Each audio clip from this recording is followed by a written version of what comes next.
যে মানুষটাকে কখনো দেখিনি, যার কণ্ঠস্বর কখনো শুনিনি, যার পবিত্র সান্নিধ্যে উপস্থিত হওয়ার সৌভাগ্য কখনো হয়নি, যে মানুষটা আর আমার মাঝে 1400 বছরেরও বেশি সময়ের ব্যবধান, সে মানুষটা কেমন করে এত আপন হয়ে গেল? যারা বোঝে না 21 শতাব্দীতে বসবাস করা শত শত কোটি মানুষ মধ্যযুগের আরব সমাজের একজন ব্যক্তির প্রতি এত টান অনুভব করে কিভাবে, তাদের কেমন করে বোঝাবো ইয়া রাসূলুল্লাহ আপনাকে কেন এত ভালোবাসি? আপনার স্মরণে আজ শত কোটি অন্তর ভালোবাসায় ভরে ওঠে। প্রতিটি মুহূর্তে পৃথিবীর কোনো না কোনো অঞ্চলে উচ্চারিত হয় আপনার প্রশংসা, অথচ আপনি যখন পৃথিবীর বুকে আলোকরশ্মি ছড়িয়ে ভূমিষ্ঠ হলেন, তখন আপাত দৃষ্টিতে আপনি ছিলেন অনেকটাই নিঃসঙ্গ, অসহায়। জন্মের আগেই বাবা আব্দুল্লাহ ফিরে গেলেন আল্লাহর কাছে। বয়স 6 হতে না হতেই হারালেন মা আমিনাকে। তখনও নিষ্পাপ শিশুটি বুঝতে পারছিল না যে মাকে কেন্দ্র করেই জীবনের সবকিছু, সেই মা চলে যাওয়ার মানে কি। আপনি অসহায় কণ্ঠে বারাকাকে জিজ্ঞেস করলেন, মায়ের কি হয়েছে বারাকা? বারাকা কি করে আপনাকে বোঝাতো আপনি কি হারিয়েছেন? সে আপনাকে জড়িয়ে ধরে রাখল, সে অসহ্য উষ্ণ অশ্রুধারায় সিদ্ধ হলো আপনার মুখমণ্ডল। বাবা মারা যাওয়ার পর থেকে যে দাদা আপনার দায়িত্ব নিয়েছিলেন, সে আব্দুল মুত্তালিবও ইন্তেকাল করলেন বছরখানেক পর।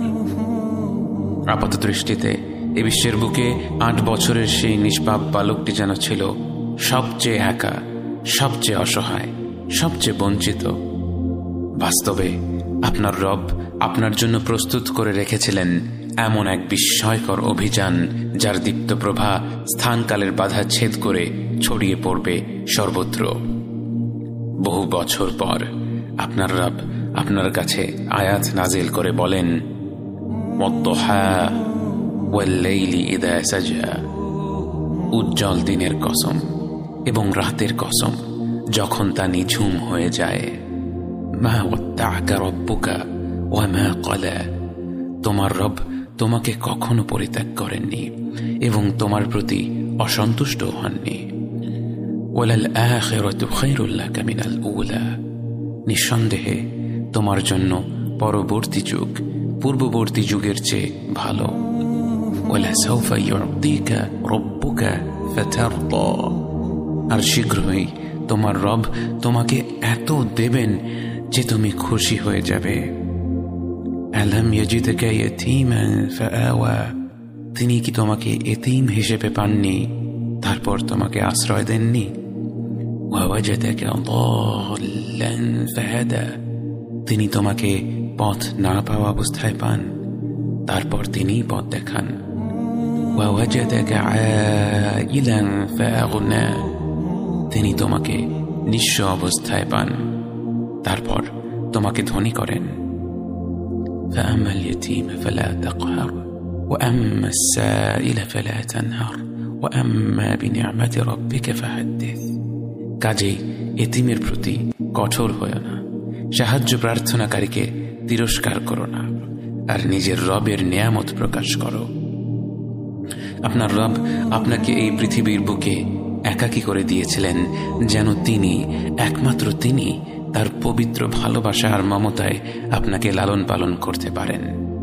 এবং কি অপূর্ব সেই ভালোবাসা, কি অপরূপ সেই প্রতিপালন! মহান আল্লাহর বিশেষ রহমতের ছায়াতলে বেড়ে ওঠা আপনি তাই কখনো শিরকের ধোঁকার শিকার হননি। তারুণ্যের সেই যাযাবর সময়টাতেও আপনি ছিলেন সব ধরনের অপকর্মের ঊর্ধ্বে। আপনার চরিত্রে সবাই এতটাই মুগ্ধ ছিল, আপনার বিশ্বস্ততায় সবার এত আস্থা ছিল যে তারা আপনাকে নাম ধরে না ডেকে ডাকতে লাগলো আল আমিন, বিশ্বস্ত ব্যক্তি। বহু বছর পর যখন আপনি সত্যের পথে আহ্বান করা শুরু করে দিয়েছিলেন এবং আপনার বিরোধিতা করা মানুষের অভাব ছিল না, এমনকি তারা আপনাকে হত্যা করার পরিকল্পনা করছিল, সেই পরিকল্পনাকারীদের ধন সম্পদও আপনারই ঘরে ছিল। তারা যখন আপনাকে হত্যা করতে এসে দেখল সেখানে আপনি নেই, আপনার বদলে সেখানে আলী রাদিয়াল্লাহু আনহু আছেন, তখন আলী তাদের বলেছিলেন, আপনি তাকে সেখানে রেখে গেছেন যেন তিনি যার যার সম্পদ তাকে তাকে বুঝিয়ে ফেরত দিয়ে দিতে পারেন। অর্থাৎ যে ব্যক্তিটি আপনাকে হত্যা করার পরিকল্পনা করছিল তার বিবেচনায়ও তার সম্পদ নিরাপদে রাখার সর্বশ্রেষ্ঠ জায়গা ছিল আপনারই ঘর।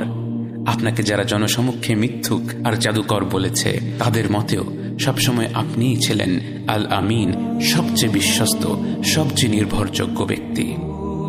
আপনার চরিত্র আর ব্যবহার এত মনোমুগ্ধকর ছিল যে স্বয়ং আল্লাহ তাআলা আপনার ব্যাপারে সাক্ষ্য দিয়ে বলেন, ওয়া ইন্নাকা লাআলা খুলুকিন আযীম, নিঃসন্দেহে আপনি অবশ্যই মহান চরিত্রের চূড়ান্তে। তরুণ বয়স থেকেই আপনার যে উপস্থিত বুদ্ধি ছিল সেই গুণেই আপনি একদিন রূপান্তরিত হলেন বিশ্বের সর্বকালের শ্রেষ্ঠ নেতা হিসেবে।